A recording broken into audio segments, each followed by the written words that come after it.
Et là, tous ces Zélie, aujourd'hui on se trouve pour une nouvelle vidéo, j'ai vraiment eu du mal à le dire, pour vous parler de ma lecture de La nuit où les étoiles se sont éteintes, aux éditions Albin Michel, de Neil Gaiman et Marie Allegno. Alors, c'est divin, beaucoup de choses à dire. Donc on va d'abord passer pour le résumé, après on fera une partie sans spoil et une partie avec spoil comme d'habitude. Finn pourra-t-il se sauver de lui-même? J'aimerais lui rétorquer que les étoiles s'éteignent et que quand c'est le cas, elles détruisent tout sur leur passage. J'aimerais lui dire que parfois, c'est comme ça que je me sens, comme une supernova sur le point de me transformer en trou noir. Depuis que sa mère est en prison, Finn ne pense jamais pouvoir remonter la pente. Il se laisse sombrer et tente de s'oublier entre les bras des filles. Mais la vie prend parfois un tournant inattendu. Certaines rencontres éclairent sa route, comme des lumières dans la nuit. Plus sombre est le chaos, plus belle sera l'étoile. Alors, à partir de ça, oui, je vous confirme, effectivement, c'est un roman qui est quand même assez dur, en fait. Donc, du coup, pour la partie spoil, ce que je dirais, c'est que... sans spoil, on va y arriver. C'est qu'on suit un adolescent qui, du coup, sa mère est en prison, qui se retrouve un peu ballotté de foyer en foyer, et qui... c'est pas un spoil, c'est tout début. Et qui se retrouve à vivre chez son oncle dans un autre état, assez loin, où du coup, il peut plus voir sa mère comme il le veut, à sa guise. Et ça le fait un peu chier, clairement. Et donc en fait on le suit au tout début, hier en été, il part avec ses amis et il dit clairement que ça n'a pas toujours été facile, et il raconte son année scolaire, comment il a vécu en fait simplement son déménagement chez son oncle qui ne connaît absolument pas, sa culpabilité qui se bouffe, et aussi ses rencontres avec toutes ces personne qui est vraiment ses amis, à qui il n'a pas envie d'être ami du tout, mais alors pas du tout. Alors c'est très paradoxal parce que Finn est insupportable en fait tout le long du roman. Il est extrêmement prétentieux, il ne pense qu'à sa souffrance et laisse celle des autres en suspens et se dit que de toute façon lui il vit de la merde et qu'il ferait mieux de mourir. Voilà, c'est clairement ce qui se dit tout le bouquin. Mais malgré tout on arrive à le comprendre, on arrive à l'apprécier, à s'attacher à ce gosse. Et on a toute une partie dans le roman, je dirais vers partie 2, où ça commence un peu plus, partie 2, partie 3 même, où ça commence un peu plus à avoir des relations avec ses amis, à se rendre compte de ses sentiments envers les uns les autres, à se rendre compte que la vie elle est pas finie, que c'est pas parce que ta mère est en prison que voilà, que il faut se battre, que peut-être qu'elle va sortir, peut-être pas, que voilà il faut se battre, que dans tous les cas c'est trop tard, on peut pas repartir en arrière. Donc qu'il faut avancer, qu'il faut se battre, qu'il faut se laisser remonter par les autres et pas se laisser couler en fait. Simplement parce que si... et en soi on peut pas dire qu'il ne le veut pas, qu'il veut pas couler, enfin qu'il veut pas survivre on va dire.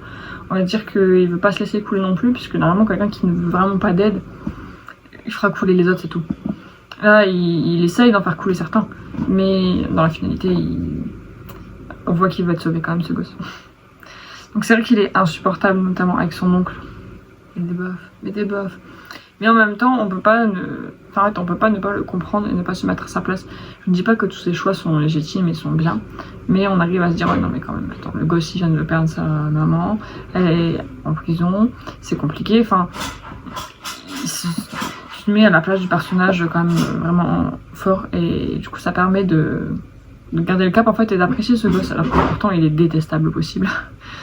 Et même toute sa bande de potes, j'ai beaucoup apprécié tout le monde a ses traumas, tout le monde a ses problèmes. C'est pas des adolescents parfaits autour de Finn, non, loin de là.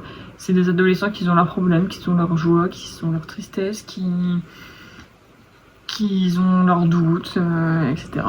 Et franchement, ouais, c'est très très bon roman, j'ai vraiment adoré ma lecture, j'ai pleuré plusieurs fois pendant. D'ailleurs, ça fait un moment que je l'ai lu, maintenant j'attendais un peu d'avoir le recul nécessaire. Et du coup on le suit dans son road trip avec ses amis en fin d'année, et il repart en arrière pour expliquer son année scolaire. Et du coup c'est le fait d'avoir des retours en arrière, c'est quand même assez léger puisqu'on voit qu'il s'en sort, qu'il est bien. Donc on se dit bon, en finalité il va bien, donc c'est que ça va. Et après on a un petit peu de suite en mode qu'est-ce qu'ils deviennent un petit peu, voilà, à la fin. Et franchement ouais, très très gros coup de cœur. J'ai pas encore lu le tome 2 ni le tome 3. Le tome 2, le jour où le soleil ne s'est plus levé, c'est pas une suite en soi, c'est sur les autres personnages. Je pense qu'ils vont faire vraiment toute la banque. Je crois que il y en a déjà 2 qui sont sortis sur 2 autres personnages. À mon avis, ils vont faire le reste. Clairement. Et du coup, ouais, on voit ces adolescents qui grandissent en fait dans des milieux pas facile, on se focalise beaucoup sur Finn, forcément c'est le personnage principal donc on parle, il parle en son nom, il ne parle pas en nom des autres, mais bon on sait très bien que d'autres ont des problèmes, et dans les autres tomes du coup on a les problèmes des autres, mais de l'histoire en fait de leur point de vue, donc avec leurs traumas à eux, leurs problèmes, enfin voilà. En tout cas, ouais. On va partir à la partie spoil. La partie spoil sera très courte mais intense. Le fait qu'en fait ce soit Finn le meurtrier, je ne m'y attendais absolument pas. Que sa mère se soit sacrifiée pour lui, je ne m'y attendais pas. Et je comprends, en fait, quand on le sait, on comprend encore mieux pourquoi il s'en veut. Et sa mère, j'ai pas envie de dire que c'est la chose qu'elle a fait, parce que, bah, de toute façon, t'es condamné. Donc voilà, mais je trouve que c'est un peu lâche quand même. C'est pas que c'est lâche, mais je trouve que c'est un peu vache quand même pour ton gosse, tu lui fais espérer, enfin, alors que non, en fait. Ça ne servait à rien, juste à la plus détruire qu'autre chose. J'étais un peu...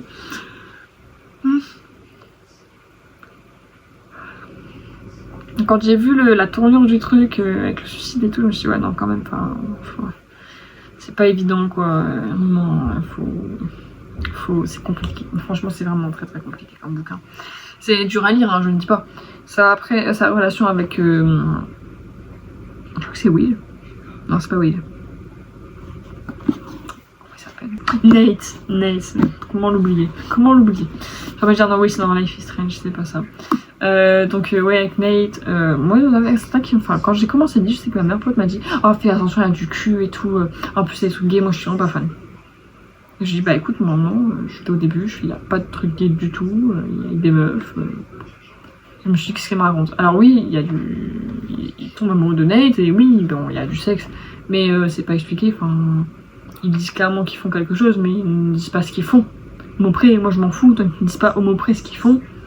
Ils font ce qu'ils veulent, enfin, c'est pas dérangeant, ça gêne rien à la lecture. J'ai trouvé que c'était un peu, j'ai eu peur personne sur les radicaux de se plaindre en disant rien. Mais enfin, les gars, ou non, c'est naturel quoi, enfin, c'est la nature, et puis de toute façon, ça gêne personne. Qui ça gêne même? Qui ça gêne? Qui est gêné par ça? Dites-moi, hein, parce que moi franchement, je suis pas lesbienne, mais ça m'a pas choqué de lire ça. Il n'y a rien de choquant, il n'y a pas de truc expliqué ou autre. Forcément, les scènes de cul, je pense j'aurais été un peu sur mode bon, bah je suis pas habituée donc. Parce que j'ai bon, ouais, j'aurais peut-être voulu le savoir, mais là, non, enfin. Vraiment, juste le livre est incroyable, lisez-le. Ceux qui l'ont lu, dites-moi ce que vous en pensez, mais moi je le trouve vraiment. C'est comme je dis en passant spoil, je regardais là parce que voilà, je le trouve vraiment, vraiment incroyable. On va passer en conclusion. Donc pour conclure, ce livre, c'est vraiment. Un de mes coups de cœur de 2024. Franchement, en coup de cœur de 2024, j'ai La Pierre Visible de la rue, ce livre. Après, il y en avait un autre qui était rentré dans mes coups de cœur. Bah, aussi, la saga de truc avec les dragons, là. Force Wing. C'est pareil, c'est dans mes coups de cœur de 2024. Donc bon, on va espérer qu'il y en a encore d'autres, hein. En tout cas, j'espère que cette vidéo vous aura plu. N'hésite pas à me dire en commentaire si je te donne envie de le lire, si tu l'as lu, si t'as bien aimé. Et je vous dis à plus pour une prochaine vidéo. Portez-vous bien. Ciao tout le monde.